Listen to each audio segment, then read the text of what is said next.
Hello बच्चों, आप सब कैसे हैं? मैं उम्मीद करता हूं कि बहुत अच्छे होंगे। आईसीटी वर्चुअल क्लासरूम में मैं आकाश कुमार बढ़ाना आपका बहुत बहुत स्वागत करता हूं बच्चों।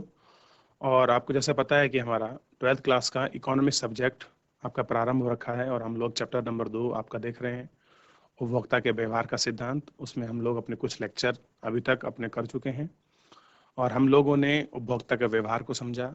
उपभोक्ता किसे कहते हैं, उपभोक्ता का अभिप्राय क्या है, गणनावाचक क्या था, अब क्रमवाचक क्या था, आप प्रोफेसर मार्शल के अनुसार गणनावाचक क्या था, उपयोगिता क्या है। और आज हम लोग कुल उपयोगिता की बात करेंगे और साथ में सीमांत उपयोगिता को भी हम लोग अपने लेक्चर के अंतर्गत उसको देखेंगे, उसको जानेंगे। क्लियर है?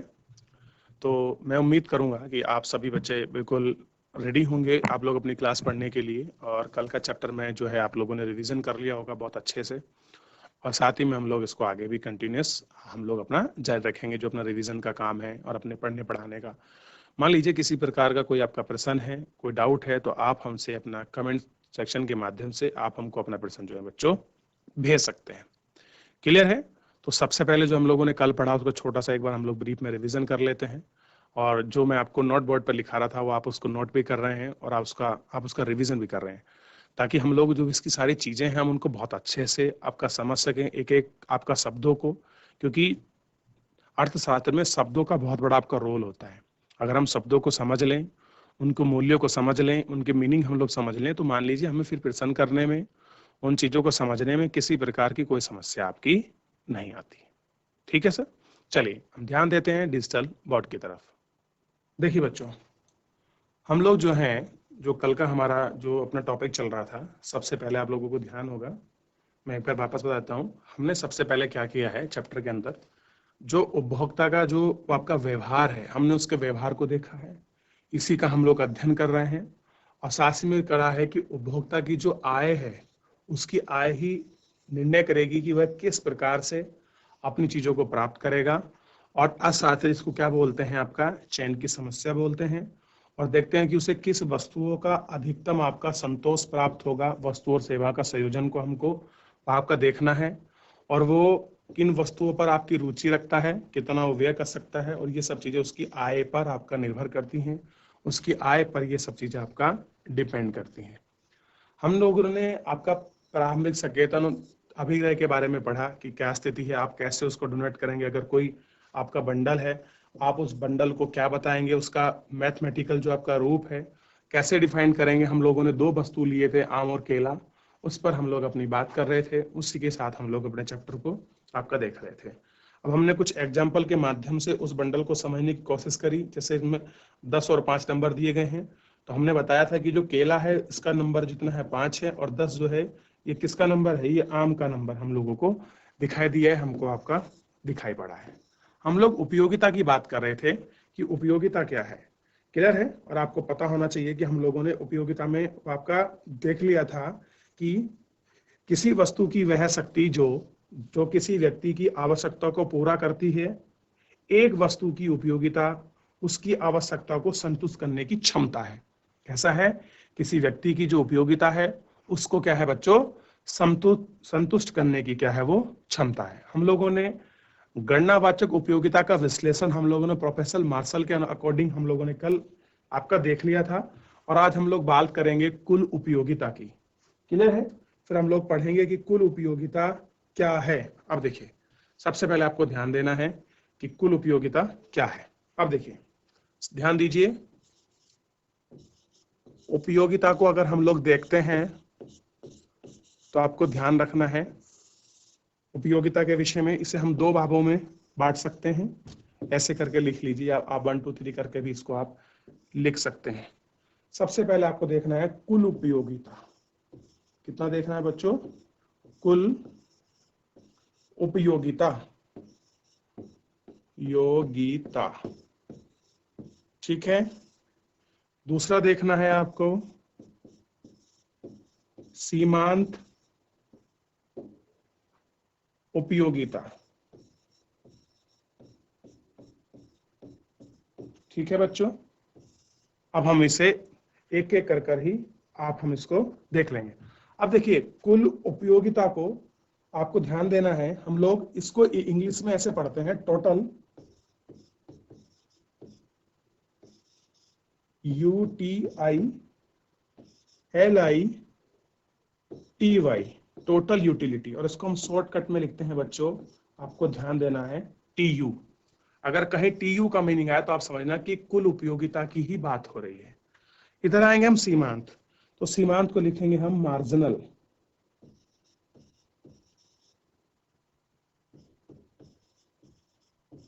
Marginal utility.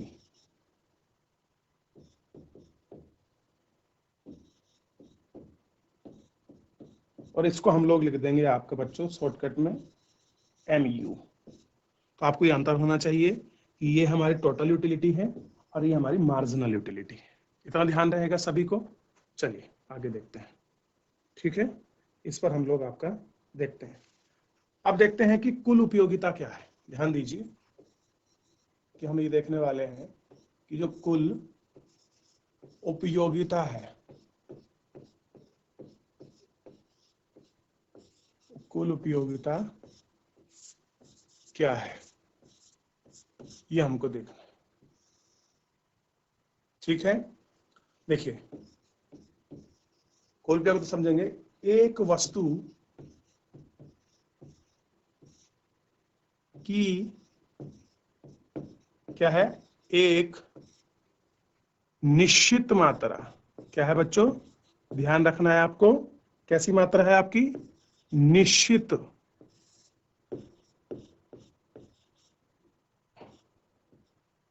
देखिए ध्यान देंगे, निश्चित मात्रा से प्राप्त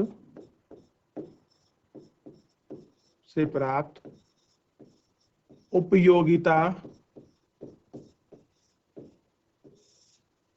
उपयोगिता का योग,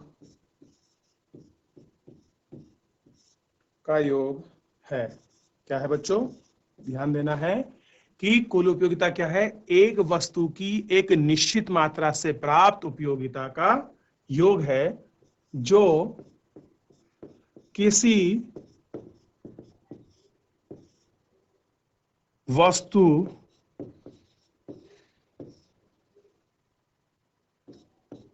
X की दी गई है, दी गई,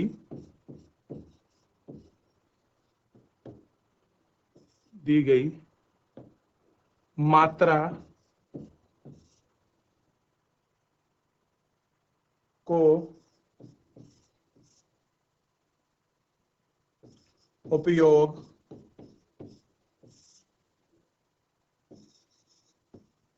करने से प्राप्त होती है। क्या होता है बच्चों, ध्यान दीजिए, क्या होता है। अब देखिए इस उपयोगिता में आपको ध्यान देना है, जो किसी वस्तु यानी कोई वस्तु X है, क्लियर है, की गई मात्रा का उपयोग करने से क्या होती है, हमको प्राप्त होती है। अतः ध्यान दीजिए, कुल कुल उपयोगिता,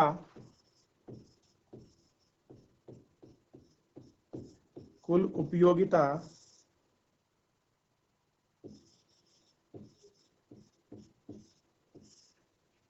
करने से,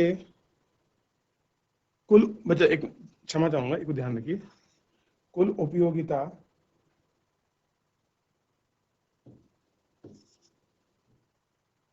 कुल उपयोगिता वस्तु की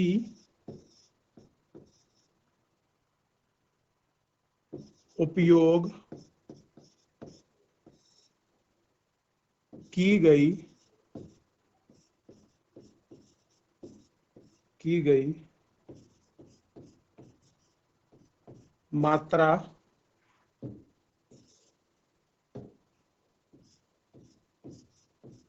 मात्रा पर निर्भर करती है, निर्भर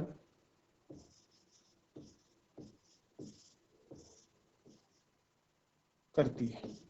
ठीक है, अब देखिए, एक वस्तु की एक निश्चित मात्रा से प्राप्त उपयोगिता का योग है जो किसी वस्तु, यानी कोई वस्तु एक्स हो सकती है, कि दी गई मात्रा का उपयोग करने से प्राप्त होती है। यानी कोई वस्तु की मात्रा है, उसका हम लोग उपयोग कर रहे हैं, उसी से क्या होती है, हमको ये उपयोगिता जो है वो आपकी प्राप्त होती है। ठीक है, आपको ध्यान रखना है। अतः कुल उपयोगिता वस्तु की उपयोग की गई मात्रा पर निर्भर करती है। यानी कि जो उपयोगिता है वो किस पर डिपेंड कर रही है, जो वस्तु का क्या किया है हमने, उसकी कितनी मात्रा उपयोग की है, इस बात पर आपका डिपेंड करती है। अब देखिए, इसको हम निकाल कैसे सकते हैं, इसको ज्ञात कैसे करते हैं, आपको थोड़ा सा ध्यान रखना है कि हम इसको ज्ञात कैसे करते हैं। देखिए, इसका एक फॉर्मूला होता है, total utility n is equal to marginal utility 1 plus marginal utility 2 plus marginal utility 3 plus comma comma marginal utility n। यानी कि m नंबर मतलब वो कितने नंबर तक भी उसको रिपीट कर सकते हैं, कितने नंबर तक भी वो आगे बढ़ सकती है। क्लियर है? तो इसको हम ऐसे डॉट करके m और क्या है, u है, ध्यान देंगे, m और u और नंबर में, तो ये इसका क्या हो जाएगा, फाइनल। अब देखिए n जो है, n बराबर, यहां भी n आ रहा है और ये भी n आ रहा है। आपको ध्यान रखना, ये n क्या है, n है वस्तु की क्या है, इकाई है। कैसा है, वस्तु की इकाई है, ये आपको ध्यान रखना है। n मतलब नंबर। क्लियर है? इतना आपको ध्यान रखना है। ठीक है, अगर आप इसको ध्यान रखेंगे तो सारी चीजें बहुत अच्छे से आपको याद रहेंगी, आप उनको प्रॉपर रिवीजन कर सकते हैं। इतना कोई उपयोगी, इतनी बड़ी चीज नहीं है। ठीक है, अब इससे संबंधित सारणी को समझेंगे, लेकिन उससे पहले हम लोग आपका सीमांत उपयोगिता को भी हम लोग आपका देख लेते हैं। अगर हमको उनका सबका पता होगा तो हमें किसी प्रकार की आपकी कोई समस्या जो है आपका पढ़ने में आप क्या है, हमको नहीं आएगी। उपयोगिता कैसी बच्चों, सीमांत उपयोगिता। चलिए इसको देखते हैं कि किसको सीमांत उपयोगिता कहते हैं। किसी, ध्यान दीजिए, किसी वस्तु या सेवा के उपभोग में इकाई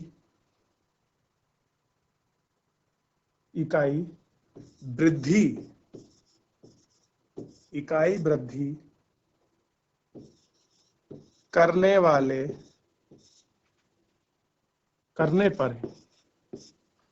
पर प्राप्त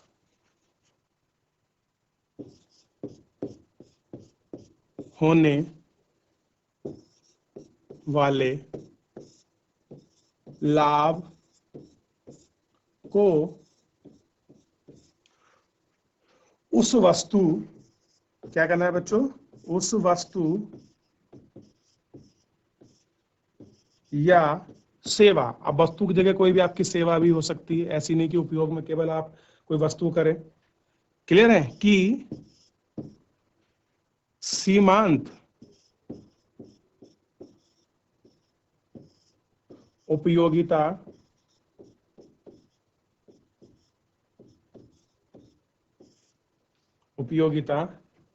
कहते हैं।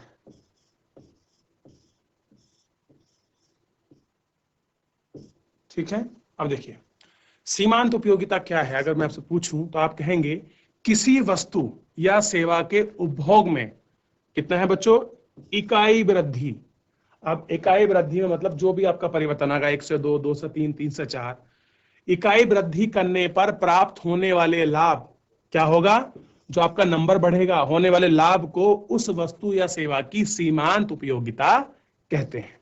अब पहले आप ये, सबसे पहले आप ऐसे क्वेश्चन के फॉर्मेट में इसको लिख लीजिए, फिर जब मैं आपको सारणी समझाऊंगा तब आपको समझ आएगी कि हम कैसे किसी वस्तु या सेवा में जब 1 इकाई वृद्धि करेंगे तो उससे जो लाभ होगा वो लाभ क्या है आपकी, कैसे सीमांत उपयोगिता होगी, इस पर हम लोग आपका बच्चों क्या है बात करेंगे। क्लियर है? चलिए इसको हम लोग आगे भी देखेंगे। अब वापस क्या करते हैं, हम लोग अपने चैप्टर की तरफ आपका बढ़ चलते हैं और इसमें भी एक बार हम लोग इस पर पढ़ लेते हैं कि चैप्टर क्या बोल रहा है हमको। देखिए, सीमांत उपयोगिता मतलब मार्जिनल यूटिलिटी कुल उपयोगिता में, ध्यान देंगे कि जो आपकी सीमांत उपयोगिता है में कुल उपयोगिता में वह परिवर्तन है, मतलब वो चेंज है जो किसी वस्तु की एक अतिरिक्त इकाई के उपभोग से होता है, यानी कि अतिरिक्त इकाई की वृद्धि से ही होता है। उदाहरण के लिए मान लीजिए 4 केलों से हम 28 इकाई कुल उपयोगिता प्राप्त होती है, यानी कि आपने 4 आपने केले लिए और आपको क्या मिला बच्चों, 28 यूनिट आपको क्या मिली, टोटल उपयोगिता। क्लियर हो गया? ये आपको मिली। अब देखिए कितनी मिली, 4 से 28, ये आपको नंबर जो है आपको याद रखना है, ठीक है। अगर मैं क्या कर दूं, एक अतिरिक्त और बढ़ा दूं, अब भाई 4 से कितना मिल रहा है 28, अब मेरे को 1 की और डिमांड पड़ गई, मेरे को एक और अतिरिक्त, अब टोटल कितना हो रहा है, देखिए 4 का तो 28 हो रहा है ना कुल उपयोगिता, लेकिन मेरे को एक की जरूरत पड़ गई, एक को और आवश्यकता होगी, तो मैंने क्या करा, 5 किलो की कुल उपयोगिता यानी कि टोटल यूटिलिटी कितनी होगी, 30 होगी। कितनी होगी, 30। अब देखिए बढ़ा कितना, अब देखिए पहले कितना नंबर था, 4 से भाई कितना हो गया, 5, और 4 की जो उपयोगिता थी वो कितनी थी बच्चों, वो 28 थी, और 5 की कितनी हो गई, 30। तो देखिए बढ़ा 1, लेकिन अंतर कितने का आएगा, आप देखेंगे 2 का चेंज आएगा। भाई केला तो 1 बढ़ा, लेकिन यूनिट तो चेंज हुई ना, यूनिट तो बढ़ी ना, हमको यही समझना है। यही है आपकी मार्जिनल यूटिलिटी, और यही हमको समझनी है इस टॉपिक के अंतर्गत। चलिए देखते हैं। अब देखिए सीमांत उपयोगिता 2 इकाई है। अब सीमांत उपयोगिता कैसे बताई इन्होंने, 2 इकाई है, आइए उसको देखते हैं। अब देखिए MU5 यानी कि मार्जिनल यूटिलिटी 5, यानी कि 5 केले लिए और पहले 5 केले को हमने माइनस किया है आपका किससे, 4UT यानी कि 30 अंडर 28 से। अब मैं आपको दिखा देता हूं कि कैसे माइनस कर रहे हैं। ये आपको थोड़ा सा जो है बच्चों ध्यान रखना है कि कैसे ये मार्जिनल यूटिलिटी को आप लोगों को निकाल कर दिखा रहे हैं। ध्यान दीजिए। सबसे पहले आप देखिए इन्होंने क्या किया है, जो हम लोगों को निकाली है मार्जिनल यूटिलिटी 5 की, ठीक, आपको ध्यान देना है। तो सबसे पहले जो मार्जिनल यूटिलिटी 5 है उसमें से माइनस करेंगे आपका मार्जिनल, देखिए यूटिलिटी 4 को। क्लियर है? अब इसका नंबर अगर आप इसको देखेंगे कि इसका नंबर कितना है आपका 30 है, और 4 को माइनस करेंगे यानी कि 28। तो अगर आप इसका टोटल निकाल लोगे तो कितना आएगा, 2। और ये जो आपको बदलाव नजर आएगा, जो 2 इकाई आपका चेंज हुआ है, तो आपको जो एक अतिरिक्त जो इकाई की आवश्यकता पड़ी वो इकाई क्या है, वो आपका 2 ही है। आपको क्या है बच्चों, वो 2 ही है। ये आपको जो है ध्यान रखना है। देखिए दिखाया गया है ना यहाँ, ये इसको माइनस करके 2 आपका बता दिया गया है कि अगर मैं पूछूं कि सीमांत उपयोगिता क्या हो गई इसमें, तो आप क्या करेंगे, आप जो पहले टोटल यूटिलिटी थी जो अतिरिक्त एक इकाई बढ़ी उसको उसमें से माइनस कर देंगे और आप बता देंगे सर इसकी सीमांत उपयोगिता तो 2 होगी। अब मान लीजिए वहां नंबर 28 दिया है और 28 की जगह आपका 35 हो और इसकी जगह जहां आपका 30 है 40 हो, तो ऐसे केस में उपयोगिता कितनी हो जाएगी, 5 हो जाएगी। तो वो नंबर ऊपर नीचे हो सकते हैं, बस हमको मेन कॉन्सेप्ट पर ध्यान देना है कि कॉन्सेप्ट क्या कह रहा है, हमको इन सब चीजों पर आपका ध्यान रखना है। क्लियर है बच्चों? आप इसको याद रखेंगे। चलिए आगे देखते हैं। अब देखिए अब कह रहा है कि साधारण रूप को थोड़ा सा हम लोग इसको आपका देख लेते हैं। साधारण रूप में क्या बताया है, marginal utility n is equal to total utility n minus total utility n minus 1। अब देखिए n का अर्थ जा कहां है, वस्तुगत नंबर की, वो कितनी भी हो सकती है, कितनी भी हो सकती है। अब देखिए यहां देखिए इसमें ऐसे दिखाया है कि टोटल यूटिलिटी निकालनी है तो marginal utility 1 marginal utility 2 plus n minus 1 is equal, और प्लस में करा है मार्जिनल यूटिलिटी। इसका सरल रूप अर्थ यह है कि n क्या होगा, वो आपका नंबर होगा जैसे मैं आपको बता चुका हूं, और सीमांत उपयोगिता प्रथम में ये दिखाई है और आपका द्वितीय में यानी कि वो आपका सेकंड ये दिखा रहा है। ऐसी प्रकार तक ये नंबर ऑफ तक आपका बढ़ती जाती है। अब इसको हम तालिका के माध्यम से आपका पढ़ेंगे तो हमें और अच्छे से क्लियर होगा। देखिए तालिका 2.1 तथा रेखाचित्र 2.1 में एक वस्तु की विभिन्न मात्रा के उपभोग से मिलने वाली सीमांत तथा कुल उपयोगिता के मूल्य का एक काल्पनिक उदाहरण को दिखाती है। कैसा दिखाती है बच्चों? आपका देखिए सीमांत और जो आपकी कुल उपयोगिता है उसका कैसा एक काल्पनिक एग्जाम्पल है, उसको दिखाती है। सामान्यतः यह देखा जाता है कि सीमांत उपयोगिता वस्तु के उपयोग में वृद्धि के साथ गिरती है।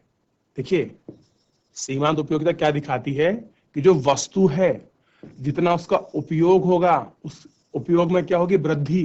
वृद्धि के साथ कैसा होगी? गिरती। यानी कि पहले वृद्धि भी होगी तो बाद में क्या होगा? डिक्रीजिंग शुरू होगी। क्लियर है? जिस तरह वस्तु का उपयोग बढ़ेगा सीमांत उपयोगिता नीचे की तरफ चली जाएगी, यानी कि उसमें डिक्रीजिंग यानी कि जिसमें कमी है वो आपको दिखाई देती चली जाएगी। ठीक है?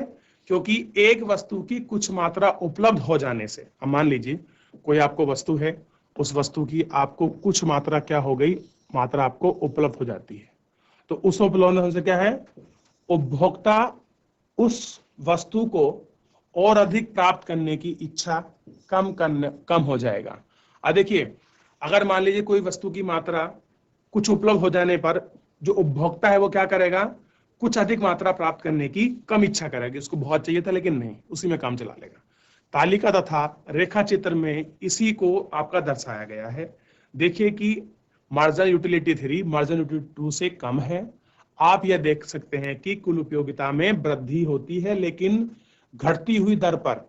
किसी वस्तु के उपयोग की मात्रा में परिवर्तन के फलस्वरूप कुल उपयोगिता में वृद्धि की दर उस सीमांत उपयोगिता की आय है। यह सीमांत उपयोगिता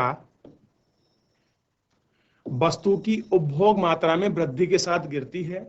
12 से 6, 6 से 4 और इसी प्रकार आगे निष्कर्ष मिलता है कि हासमान उपयोगिता नियम से निकाला जाता है। हासमान उपयोगिता नियम बताता है कि जैसे जैसे अन्य वस्तुओं के उपयोग को स्थिर रखेंगे किसी वस्तु के उपभोग को बढ़ाया जाता है। वस्तु की हर अलग इकाई उपभोग को प्राप्त सीमांत उपयोगिता गिर जाती है। आइए इसको सारी डेफिनेशन को हम इस तालिका में बड़े आराम से बहुत आसानी से समझ सकते हैं। क्लियर है? एक सेकेंड के लिए इसको मत देखिए, इस तरफ ध्यान दीजिए। एक इकाई से आपको टोटल उपयोगिता कितनी मिली? 12। कितनी मिली बच्चों? 12। अब देखिए इस तरह से ध्यान देखिए कि अभी आपको केवल ये देखना है जो इस साइड है ये वाला, इधर अभी बिल्कुल मत ध्यान दीजिए। कितना मिला? 12। यानी कि आपने ऐसे मान लीजिए आपने एक गिलास पानी पिया और आपको 100% आपको सेटिस्फेक्शन हो गया। क्लियर हुआ?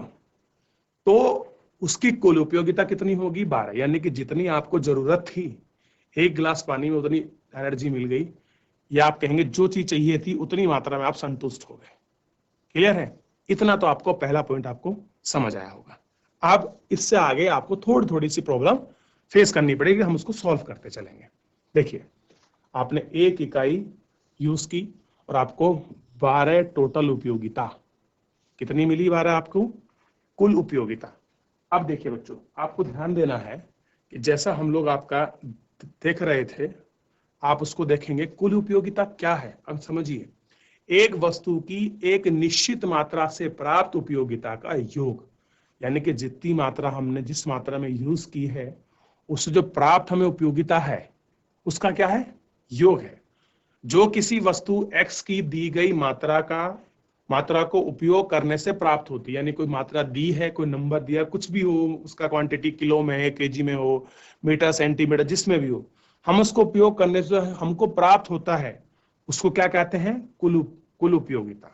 और कुल उपयोगिता वस्तु की हम गोल करे थे मात्रा पर निर्भर करता है। क्लियर है? चलिए वापस चलते हैं अपने उसकी तरफ। अब देखिए 12 है तो उसमें कोई अतिरिक्त डिमांड हुई नहीं, एक ही था, एक गिलास पानी में आपको 12 उपयोगिता मिल गई। तो ऐसे में क्या होगा? जो आपकी सीमांत उपयोगिता है वो भी क्या होगी बच्चों? ध्यान रखिए वो भी कितनी होगी? आपको 12 ही होगी। ठीक, अब ये सही। अब देखिए दोबारा से आपका एक गिलास पानी में आपको 12 क्या मिली? उपयोगिता मिली, लेकिन आपकी प्यास नहीं बुझी। या मान लीजिए आपको खाना खाना था, आपको एक रोटी में इतनी एनर्जी नहीं मिली जितनी आपको जरूरत थी, आपको एक अतिरिक्त रोटी की और आवश्यकता है, तब आपका पेट फुलफिल हो जाएगा जितनी आवश्यकता है, इतनी टोटल। तो अभी आपने एक रोटी खाई थी, उसमें कितना मिला आपको? 12 उपयोगिता मिली। आपको एक रोटी और चाहिए जहां को आपको मैक्सिमम सेटिस्फेक्शन मिल जाए कि बिल्कुल संतुष्ट है, आपने एक नंबर और बढ़ा दिया, यानी कि एक से रोटी कितनी कर दिया आपने? 2। तो अब जो दूसरी रोटी आई है, उस रोटी में भी तो कुछ उपयोगिता होगी, कुछ उसका भी तो नंबर होगा, और जब आपके पेट में जाएगी तो पहला और ये दोनों मिलके तो कुछ टोटल तो होगा। इस दो अब देखिए कुल उपयोगिता क्या हुई कि जैसे दूसरी रोटी मिली तो आपका टोटल उपयोगिता कितनी होगी? 18 हो गई। कितनी होगी? 18। और पहली रोटी से कितनी मिली? 12। दूसरी से कितनी मिली? 18। और हम लोग सीमांत उपयोगिता निकालना सीखे थे बच्चों, आपको याद है कि दूसरे वाले में से हम पहले वाले को माइनस कर लेंगे, और हमने वही काम किया। हमने 18 में से क्या किया? 12 को माइनस किया, तो हम पता लगा कि जो एक अतिरिक्त इकाई ली गई है, क्या ली गई है? जो एक अतिरिक्त इकाई जो आपको हम लोगों ने यूज करी है, ये वाली, ध्यान रखिए, 1 से 2 हुआ है। इस अतिरिक्त इकाई यूज करने में जो 12 से 18 हो गई, उस अतिरिक्त इकाई में 6 था। 6 सीमांत उपयोगिता थी, 6 आपका मार्जिनल यूटिलिटी थी। ये आपको ध्यान रखना है, ठीक है? याद रहेगा आपको? ऐसे आप ध्यान रखिए, ठीक। अब मान लीजिए ये तो एक व्यक्ति का हो सकता है, ऐसे ही आपका नंबर में हम इसे बहुत लंबे तक आपका बढ़ा सकते हैं।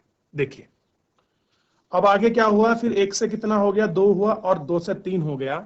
तो टोटल उपयोगिता में जो 2 से 3 हुआ, तो उस रोटी में भी, उस गिलास में भी कुछ एनर्जी, कुछ उपयोगिता होगी। तो ये कितना नंबर हो गया आपका? 22 हो गया। और हमें पता है कि अगर हमको सीमांत उपयोगिता निकालनी है तो जो आपका नए वाले में से हम पहले वाले को माइनस कर देते हैं। अब मान लीजिए जैसे आपका मार्जिनल यूटिलिटी 2 था, और हमको तीसरा का ज्ञात करना, क्या नहीं, तो मार्जिनल यूटिलिटी थर्ड को हम लोग क्या कर देंगे? इसमें से माइनस कर देंगे।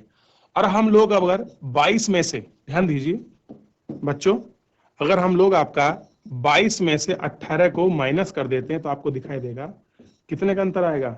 4 का। यानी कि जो आपको तीसरी रोटी ली, उससे आपको 4 यूनिट, 4 इकाई आपको एनर्जी मिली। ऐसे समझिए, ताकि आप बिल्कुल व्यवहारिक रूप से इसको समझ सकें, ज्यादा कॉम्प्लिकेटेड आपको ना दिखाई दे। कितना मिला बच्चों इसमें आपको? ध्यान दीजिए, कितनी मिली? 4। अब 3 से आप कहां पहुंच गए? 4 पर आ गए, ठीक है। एक इकाई आपने और बढ़ा दी, तो जो आपको उपयोगिता थी वो क्या मिली आपको? 24 मिली। क्लियर हो गया? तो सेम ऐसे ही निकाला, जब इन दोनों का डिफरेंस किया टोटल उपयोगिता को, तो पता लगा कितनी बढ़ी आपकी मात्रा? 2 बढ़ी। कितनी बढ़ी? 2 बढ़ी। आप ऐसे मान लीजिए आपका पेट बढ़ना शुरू हो गया, आप खाना बिल्कुल फिट होने लगे कि बस, या पानी पीकर बिल्कुल आपको सेटिस्फेक्शन मिलने वाला। आप ऐसे 4 से कहां पहुंच गए? आप 5 की तरफ पहुंच गए। तो 5 में उपयोगिता कैसी रही? आपने भले ही खा ली, लेकिन आपको सेटिस्फेक्शन उतना ही है जितना पहले था, सेम, कोई चेंज नहीं आया। 24 की थी, 24 ही वैसे ही। तो भले इकाई बढ़ गई, यूनिट बढ़ गई, लेकिन आपकी उपयोगिता कैसी बढ़ी? नहीं बढ़ी, बिल्कुल नहीं बढ़ी, जितनी थी उतनी है। तो आप बताइए, जब कुल उपयोगिता नहीं बढ़ी, 1 नंबर 3 नंबर जाने सेम नंबर है, तो 24 में से अगर 24 घटाएंगे तो कितना बचेगा? 0 ही बचेगा। और हम लोग पढ़े थे कि सीमांत उपयोगिता आपकी निगेटिव हो सकती है, लेकिन कुल उपयोगिता आपकी धनात्मक होगी, या कैसी होगी? आपका शून्य होगी। लेकिन क्या नहीं हो सकती? ऋणात्मक नहीं हो सकती। क्लियर है? यानी कि टोटल उपयोगिता का जितना नंबर आएगा, या तो प्लस में आएगा, आपका माइनस में नहीं आ सकता। और जबकि सीमांत उपयोगिता माइनस में, 0 में हो सकती है। अब देखिए 5 से 6 हो गए हम लोग, ध्यान देंगे कितना हो गए? 5 से 6 पर हम लोग पहुंच गए। अब क्या होगी? हमारी उपयोगिता घट गई। अब देखिए आपको पानी पिलाएं और लास्ट वाले गिलास पर कहते अब नहीं पीने वाला बिल्कुल भी। अब पीने वाला मतलब आपको भी सेटिस्फेक्शन नहीं मिला, 24 सेम था, और पिया तो आपको गुस्सा आ गया, आपके मुंह से बाहर निकल जाए। उपयोगिता कैसी होगी आपके लिए? टोटल उपयोगिता कम होगी। यानी कि पहले आपको 24 था, वो नंबर कितना हो गया? 22, यानी कि 2 की कमी आई। तो हम ये कह सकते हैं कि सीमांत उपयोगिता भी आपका निगेटिव, यानी कि आपका ऋणात्मक हो सकती है, जबकि कुल उपयोगिता आपकी ऋणात्मक नहीं हो सकती। या तो घट सकती है बच्चों, ध्यान देना है, या आपका बढ़ सकती है, ये आपको ध्यान रखना है, ठीक है। तो आप इस सारणी को ऐसे देख के हम ज्ञात कर सकते हैं कि हम कुल उपयोगिता में से सीमांत उपयोगिता कैसे निकाल सकते हैं। आप देखिए, मान लीजिए ये तो हमारे सामने ग्राफिकल जो था प्रेजेंटेशन ये आपका दिया हुआ है, ठीक है। अब इसको हम ग्राफ में भी समझेंगे, थोड़ा सा देखिए। अगर मान लीजिए ये पोर्शन दिया ना होता तो आप कैसे करते, आप इसको सेम बनाते। और ये मैं इसलिए बता रहा हूं क्योंकि आपको परीक्षा में ऐसी कोई भी उपयोगिता का नंबर देकर, कोई भी यूनिट देकर आपको सीमांत उपयोगिता आपसे पूछ सकता है, इसलिए आपको ये निकालना आना चाहिए कि कैसे निकलता है। क्लियर है? ध्यान रहेगा आपको, ठीक। अगर आप ऐसे कर लेते हैं तो आपको बहुत अच्छे से सारी चीजें आपको याद रह जाएगी। क्लियर है? ध्यान रखिए।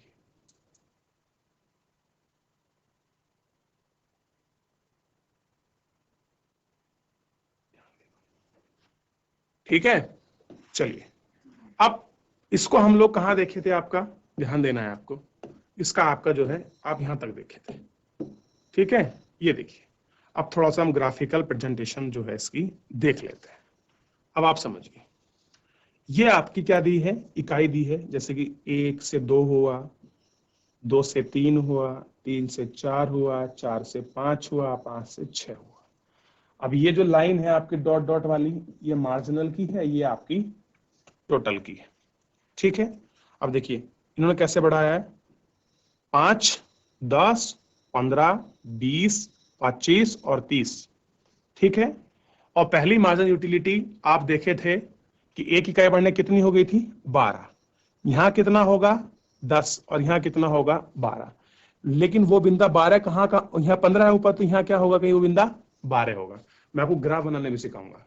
अब देखिए, फिर दूसरी जो हम लोगों ने यूटिलिटी देखी थी आपकी, जो मार्जिनल जो आपकी यूटिलिटी थी, वो आपकी मार्जिनल यूटिलिटी आपको खुद देख पाएंगे कि कैसे उसका नंबर जो था वो आपका बढ़ गया था, ठीक है। वो क्या था, वो नंबर आपका बढ़ गया था। और कितना हो गया था बच्चों, आपको ध्यान देना है। ये हम टोटल यूटिलिटी वाली बात कर रहे हैं। ये कितना हो गया था आपका, 18। अब 20 होता तो यहां ऊपर पॉइंट पे बनता, लेकिन कितना हो गया था, 18। कितने पे, टोटल पर। जबकि मार्जिनल में क्या हुआ, 6। तो मार्जिनल का साइन नीचे की तरफ दिखा रहा और यूटिलिटी का जो है ऊपर। अब देखिए, पहले बढ़ी, फिर बढ़ी। अब देखिए, अब यहाँ ग्राफिकल देखिए, पहले कितनी थी, 12। फिर देखिए 12 के बाद क्या हो गई, 18 हो गई। 18 के बाद 22 हो गई। तो लगातार आपका क्या है, बढ़ रही है। 22 के बाद 24 हुई, कोई चेंज नहीं आया। फिर 24 हुई, फिर उसमें गिरावट नजर आई, क्या हो गया, 22। ऐसे ही इसमें है। पहले आप खुद देखेंगे, पहले कितना बढ़ा आपका, देखिए पहले शुरू में 12 थी तो उसमें कोई चेंज नहीं आया, जो थी वो वहीं स्थिर रही। दोनों की शुरुआत यहाँ से ही थी, तो इसलिए यहाँ से स्टार्टिंग करी। और जैसे कर दी 6, तो हम लोगों ने 6 नीचे, जैसे घटती चली जाएगी हम वैसे ही आपका नीचे की तरफ इसको घटाता चले जाएंगे, मार्जिनल यूटिलिटी को। ये थोड़ा सा आपको ध्यान रखना है। और इस ग्राफिकल प्रेजेंटेशन को यहीं रखते हैं क्योंकि समय भी समाप्त हो रहा है। और आप इतना समझिए, कल हम सबसे पहले इसको आपको बनाना भी सिखा देंगे, ताकि आपको किसी भी ग्राफिकल प्रेजेंटेशन में आपको किसी प्रकार की कोई समस्या ना हो और आप उसको बहुत अच्छे से देख सकें, आप उसको समझ सकें। ये आपको ध्यान रखना है। क्लियर है बच्चों? ताकि हम एक चीजों को बहुत स्टेप बाय स्टेप समझे। देखिए, उपयोगिता क्या है, टोटल उपयोगिता कैसे निकलती है, सीमांत उपयोगिता क्या है, कैसे उसको हम सारणी में दिखा सकते हैं, कैसे उसको ग्राफिकल प्रेजेंटेशन में हम लोग आपका कर सकते हैं। अगर आप इसको देख लेंगे, चैप्टर नंबर 3 में आपको बहुत आसानी से ग्राफ और डायग्राम समझने आपको बहुत आसानी से आ जाएंगे। ये मेरे विश्वास है आपको। क्लियर है? इकोनॉमिक्स में आप स्टेप जितने भी शब्द हैं उन शब्दों पर ध्यान दीजिए, उनकी शब्दावलियों पर। आपका सारा काम बहुत अच्छे से, आपका रिवीजन और ये सब चीजें बहुत अच्छे से आपको रहेंगी। क्लियर है? तो बच्चों आज के लिए इतना ही। आप, हमारा समय समाप्त हो रहा है और कोई चीज आपको समझ नहीं आई है तो आप लोग अपना कमेंट सेक्शन में अपना जो है बच्चों अपना प्रश्न भेज सकते हैं। तो आज के लिए इतना ही, हम मिलते हैं आपका नेक्स्ट लेक्चर में। बहुत बहुत धन्यवाद।